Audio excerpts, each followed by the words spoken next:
ವರ್ಷ ಪೂರ್ತಿ ಈ ಜಾಗಕ್ಕೆ ಯಾರಿಗೂ ಎಂಟ್ರಿಯೇ ಇರಲ್ಲ.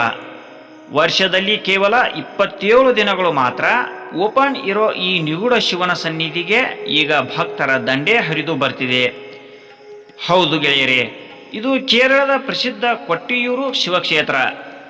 ಸತೀದೇವಿ ಆತ್ಮಾರ್ಪಣೆ ಮಾಡಿಕೊಂಡ ಪುಣ್ಯಭೂಮಿ. ಕೇರಳದ 2ನೇ ಅತಿ ಶ್ರೀಮಂತ ದೇವಸ್ಥಾನ. ಆದರೆ ಇಂತಹ ಪವಿತ್ರ ಜಾಗದಲ್ಲಿ ಈಗ ಕನ್ನಡಿಗರಿಗೆ ಭಾರಿ ಅವಮಾನ ಆಗ್ತಿದೆಯಾ? ಕರ್ನಾಟಕದ ಭಕ್ತರನ್ನ ಅಲ್ಲಿನ ಮ್ಯಾನೇಜ್ಮೆಂಟ್ ಕಡೆಗಣಿಸುತ್ತಿದೆಯಾ? ಸ್ಥಳೀಯರಿಗೆ VIP ಟ್ರೀಟ್ಮೆಂಟ್, ಗಂಟೆ ಕಟ್ಟಲೆ ಕಾಯ್ತಿರೋ ಕನ್ನಡಿಗರಿಗೆ ತಾರತಮ್ಯ.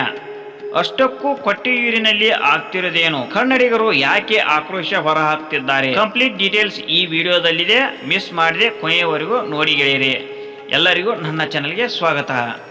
ದಟ್ಟ ಅರಣ್ಯದ ನಡುವೆ ಹರಿಯುವ ನದಿಯ ತಟದಲ್ಲಿ ನೆಲೆಸಿರುವ ಆಧ್ಯಾತ್ಮಿಕ ಕ್ಷೇತ್ರವೊಂದು ಸದ್ಯ ಭಕ್ತರ ಆಕರ್ಷಣೆ ಕೇಂದ್ರ ಬಿಂದುವಾಗಿದೆ.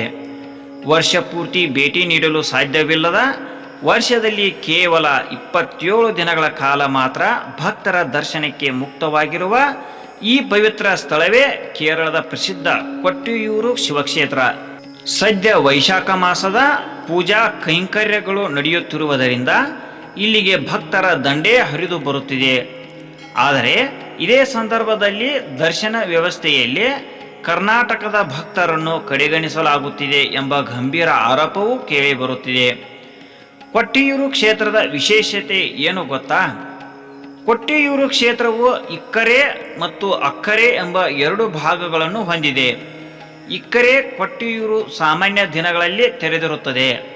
ಅಕ್ಕರೆ ಕೊಟ್ಟಿಯೂರು ಅತ್ಯಂತ ನಿಗೂಢ ಹಾಗೂ ವಿಶೇಷವಾಗಿದೆ. ಹಳೆಯ ಕಾಲದ ಸಂಪ್ರದಾಯದಂತೆ ತೆಂಗಿನ ಗರಿಗಳಿಂದ ನಿರ್ಮಿಸಿದ ಜೋಪಡಿಗಳಿರುವ ಈ ಅಕ್ಕರೆ ಕ್ಷೇತ್ರಕ್ಕೆ ವೈಶಾಖ ಮಾಸದ ಆ ನಿರ್ದಿಷ್ಟ 27 ದಿನಗಳನ್ನು ಹೊರತುಪಡಿಸಿ ಉಳಿದ ದಿನಗಳಲ್ಲಿ ಪ್ರವೇಶವೇ ಇರುವುದಿಲ್ಲ. ಈ ದಿನಗಳು ಮುಗಿಯುತ್ತಿದ್ದಂತೆ ಅರಣ್ಯದೊಳಗೆ ಮನುಷ್ಯರ ಪ್ರವೇಶವನ್ನು ಸಂಪೂರ್ಣವಾಗಿ ನಿಷೇಧಿಸಲಾಗುತ್ತದೆ.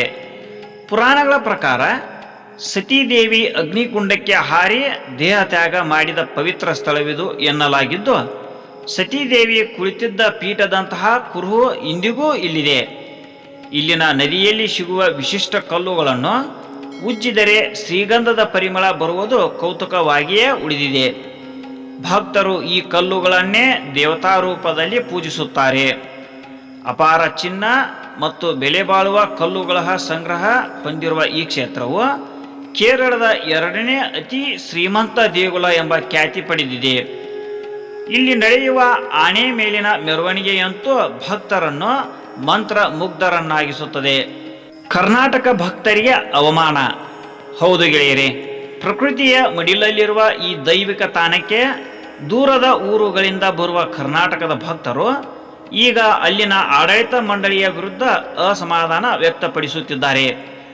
ಕನ್ನಡಿಗರನ್ನು ಮೈಲಿಗಟ್ಟಲೆ ಉದ್ದದ ಸಾಮಾನ್ಯ ಸರತಿ ಸಾಲಿನಲ್ಲಿ ಗಂಟೆಗಟ್ಟಲೆ ಕಾಯಿಸಲಾಗುತ್ತಿದೆ.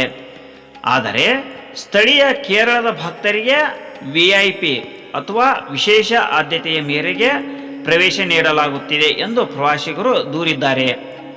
ಕೊಟ್ಟಿಯೂರು ಕ್ಷೇತ್ರ ಇಷ್ಟೊಂದು ಪ್ರಸಿದ್ಧಿ ಪಡೆಯಲು ಮತ್ತು ಅಲ್ಲಿನ ಪ್ರವಾಸೋದ್ಯಮ ಬೆಳೆಯಲು ಕರ್ನಾಟಕದ ಭಕ್ತರು ಕೊಡುಗೆಯೂ ದೊಡ್ಡದಾಗಿದೆ. ಇಂತಹ ಸಂದರ್ಭದಲ್ಲಿ ಹೊರರಾಜ್ಯದ ಭಕ್ತರನ್ನು ಗೌರವದಿಂದ ಕಾಣುವ ಬದಲಿಗೆ ತಾರತಮ್ಯ ಮಾಡಲಾಗುತ್ತಿದೆ ಎಂದು ಕನ್ನಡಿಗರು ಆಕ್ರೋಶ ಹೊರಹಾಕಿದ್ದಾರೆ ಗೆಳೆಯರೇ.